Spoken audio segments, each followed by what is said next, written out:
Bonjour vous autres. Alors, on est le lundi 22 décembre. Ça va être la journée, on court partout. Je pensais que c'était hier, mais ça va être aujourd'hui. Je suis en congé, mais demain je travaille, comme vous savez. Techniquement, on reçoit chez nous le 24. On va toucher du bois qu'il n'y ait pas trop de microbes qui rentrent chez nous. Mais bon, techniquement, c'est ça. Donc, c'est les commissions pour cette journée-là, plus les cadeaux en même temps. Donc, je ne sais pas quelle portion de la journée je vais pouvoir consacrer au vlog, mais ça va être ce que ça va être. Je vous propose de le suivre, puis on verra bien. Comme vous avez vu, j'ai ouvert le calendrier des casse-têtes et j'ai choisi, j'ai pas ouvert, mais j'ai pris le casse-tête du calendrier des casse-têtes et j'ai pris l'album jeunesse du jour. Alors, pour le casse-tête, c'était moi et ma On Solstice. Donc, allons-y pour la découverte.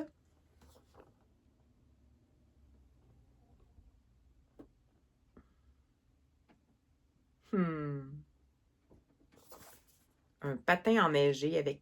On dirait que c'était comme un peu à un moment de la journée où c'était. Je sais pas si c'est sombre, mais on sait pas trop. Tu sais, c'est comme gris sombre en soirée.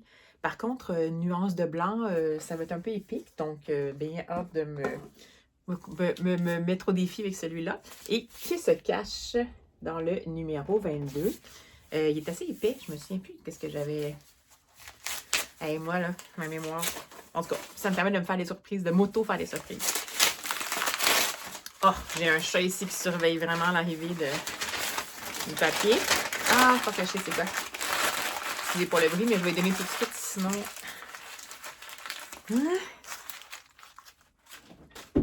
Alors, c'est. Oui!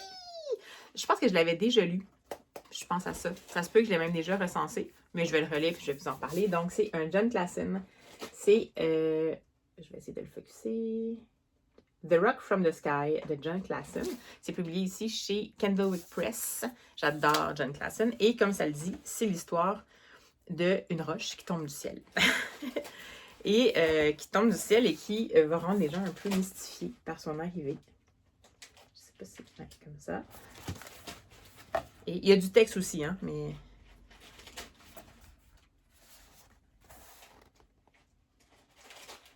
J'adore les John Klassen. Donc, je vais me faire un plaisir de le relire sans doute et de vous en reparler peut-être, mais c'est pas grave. Donc, calendrier de l'avant du jour. J'ai pas ouvert le calendrier d'été, on l'ouvrira ensemble peut-être demain. Puis, ben, il va me rester encore mes chapitres de romans de l'avant. Et j'avance très bien dans le Peter May. Donc, ben voilà. Donc, j'espère que j'aurai du temps de vous montrer des petites images aujourd'hui, même si ça va être un peu la course. Ce serait bien, ce serait chouette. Puis sinon, demain, rendez-vous pour voir mon savoureux gilet festif que je vais porter pour le boulot. Alors, on se lance la journée.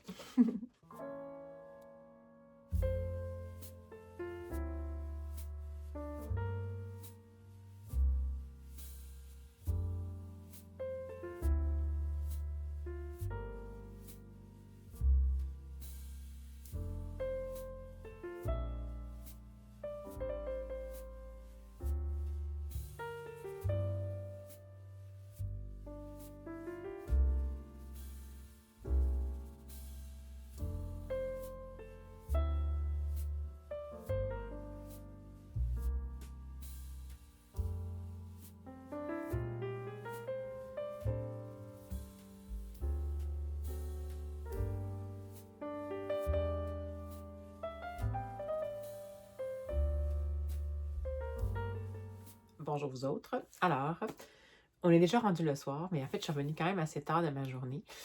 Ben c'est ça. Finalement, je ne les ai pas amenés avec moi à l'épicerie. C'est pas comme si c'était vraiment pertinent.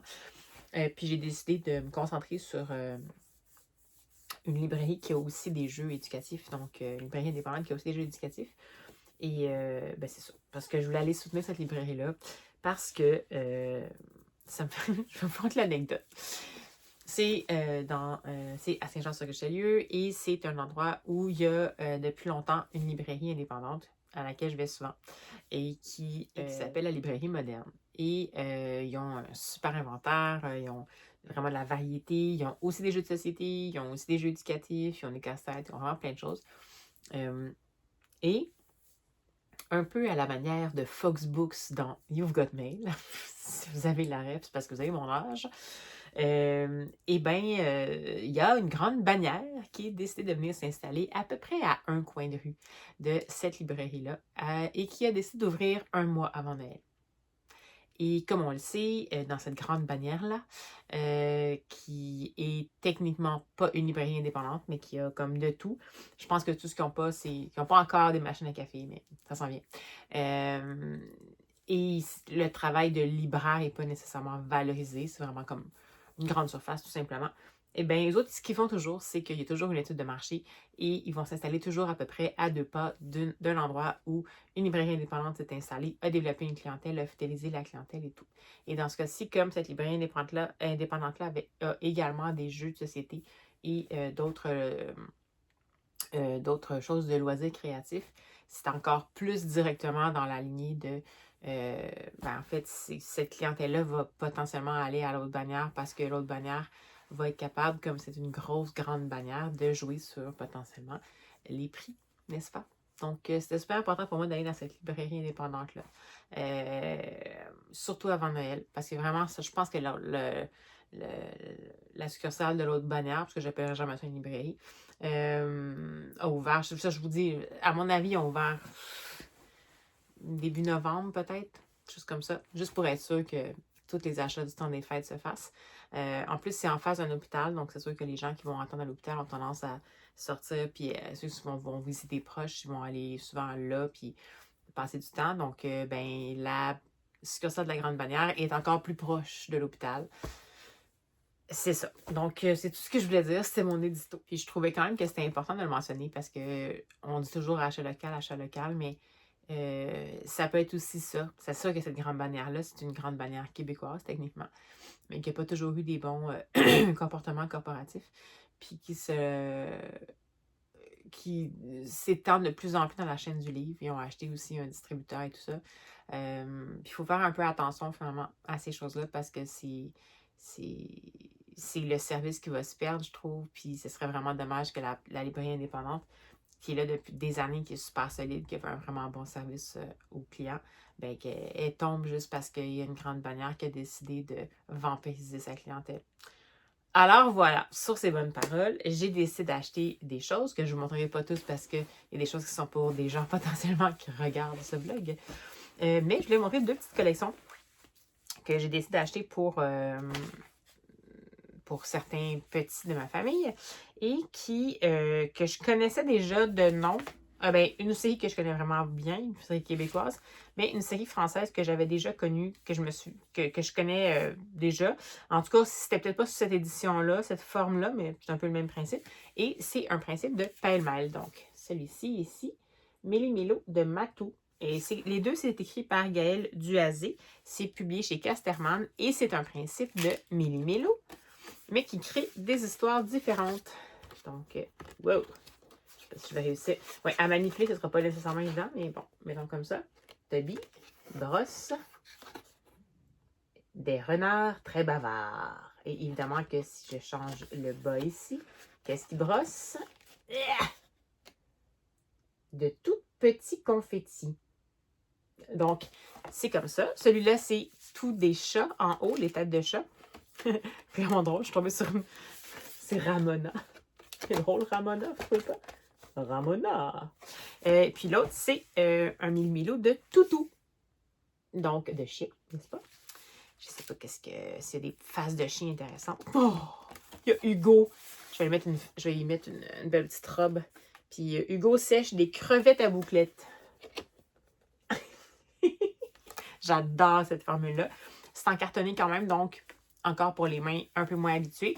Même pour... C'est sûr que là, les enfants à qui je les donne ont 3 ans et 3 ans et demi.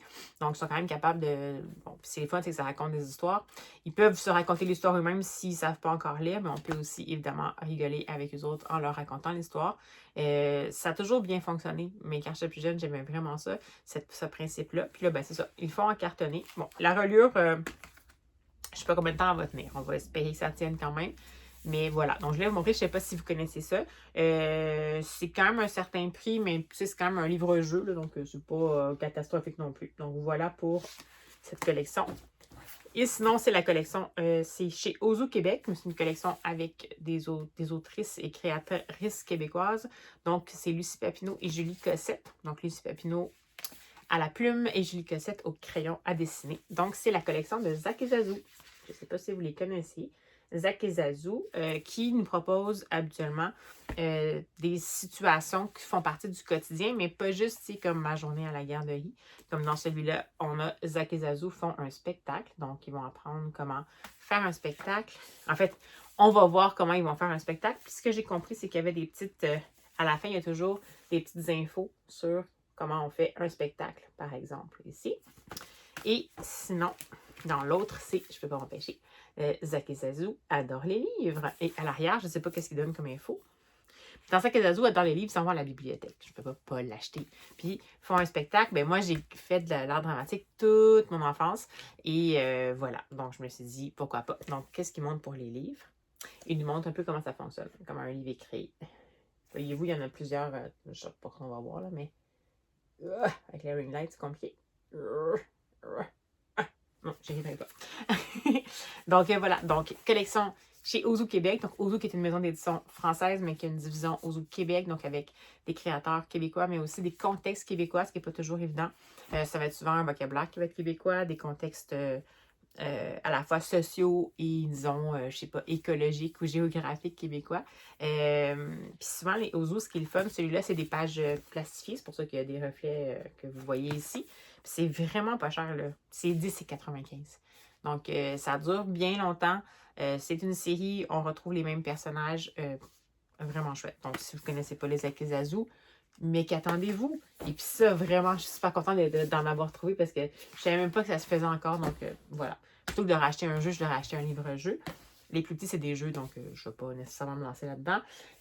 Voilà. Donc, ça, c'était mes achats du jour. Puis là, ben, je vais aller lire mon John Klassen, faire mon petit casse-tête. Mais avant, mon copain voulait qu'on rejoue à Hitster. Donc, on va peut-être jouer à Hitster un peu. Puis après ça, je vais lire mon album du jour et je vais faire mon calendrier. Mais oui, mon casse-tête du calendrier de l'Avent. Alors, à tantôt!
Hey, bonjour vous autres. Alors, j'ai fait mon petit casse-tête. Il était fort agréable à faire. Finalement, il était quand même un petit défi, mais il était pas pire quand même. C'était un petit défi stimulant, mais pas trop intense.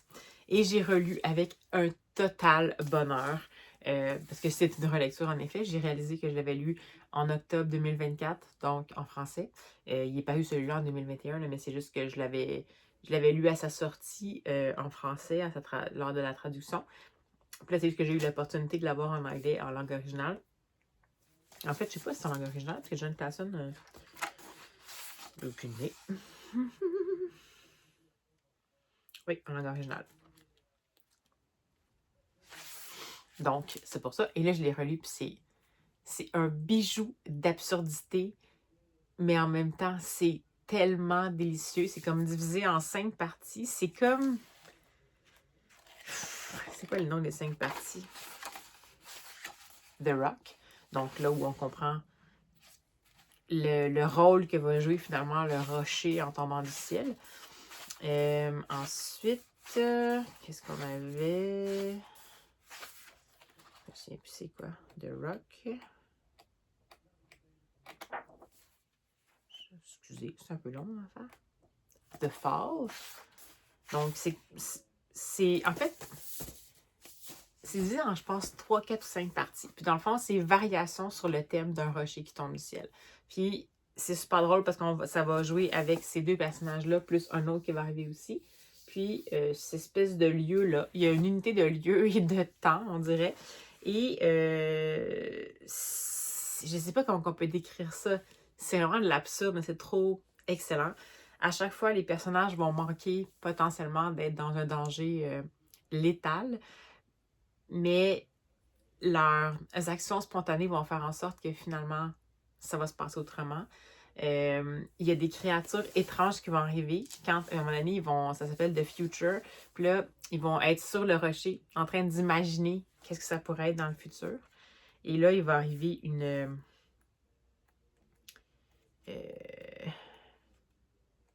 ouais, il y a 5 parties. Il va arriver une espèce de créature étrange pendant leur divagation. Donc, ceci.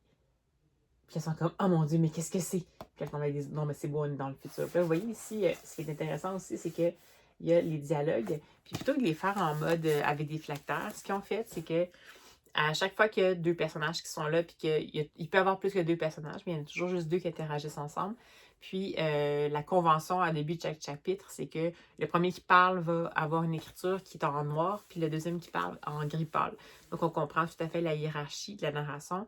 Je ne sais pas comment décrire ça à part c'est un exercice de style, c'est un bijou d'absurdité, comme je vous disais.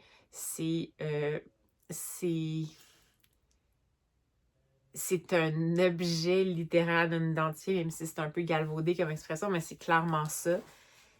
Est-ce que c'est un album jeunesse? Ça peut. Est-ce que c'est un album pour les grands? Ça peut aussi. Est-ce qu'on a le goût de le relire encore et encore? Absolument. Est-ce qu'on a le goût d'avoir des illustrations de ça, des extraits de ce livre-là sur nos murs pour juste se souvenir du moment puis de ce qu'on a pensé à ce moment-là? Absolument et totalement. Mais c'est tellement... Les John Classons, c'est toujours un peu absurde, mais ça, c'est vraiment le summum. C'est presque un peu le principe de En attendant Godot, mais c'est la roche qui tombe du ciel. Puis même les interactions avant que le rocher tombe entre les personnages, comme là, ici, c'est l'histoire de ces 2 personnages-là. Puis ça commence par la tortue qui dit que ça, c'est son endroit préféré, puis elle aime ça rester là debout. Puis l'autre, il vient dans son petit coin, puis il dit non, mais c'est pas si bon que ça. Fait qu'il va aller dans son coin à lui pour attendre là. Et c'est là que le rocher va intervenir. Donc, je sais pas quoi vous en dire plus, mais comme lisez-le. Il existe en français, Le rocher tombé du ciel. C'est publié chez Scholastic, je pense, au Canada. Mais sinon, ben, c'est pas un anglais qui est très difficile, mais comme si vous avez un John Clason à lire, c'est celui-là, genre définitivement. Donc, The Rock from the Sky de John Clason, publié ici chez Candlewick Press. Juste extraordinaire. Donc, voilà, ce sont cette pluie d'adjectifs et de superlatifs que je vais conclure le vlogmas du jour. Alors, j'espère que ça vous a plu. Demain, on se donne rendez-vous pour une mini entrée en matière potentiellement avec mon gilet festif. Après, ben, je passe la journée au boulot, donc j'ai aucune idée de ce que ça va donner. Je sais pas sûr. Je peux pas vous promettre que je vais avoir le temps d'ouvrir les calendriers de l'avant avant de partir pour le boulot parce que ces temps-ci, c'est plus compliqué au réveil puis je fais de l'insomnie, donc c'est pas toujours d'avance. Si j'ai le temps, tant mieux. Sinon, ben, je le ferai au retour, puis c'est tout.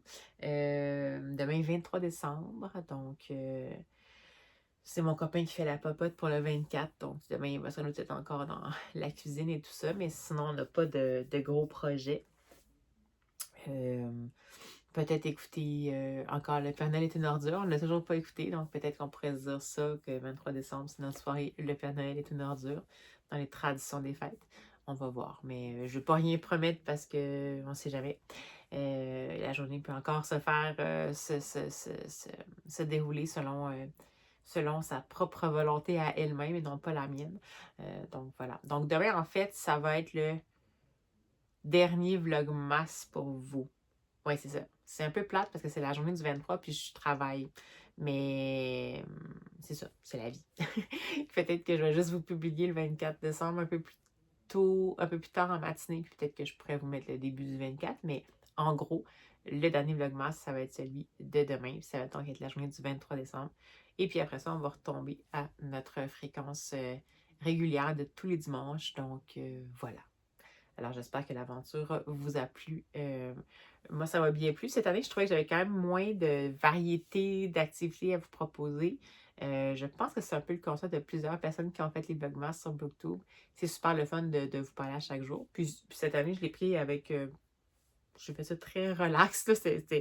Je disais, oui, ça me prend du temps chaque jour, mais je ne me mettais pas un stress là-dessus.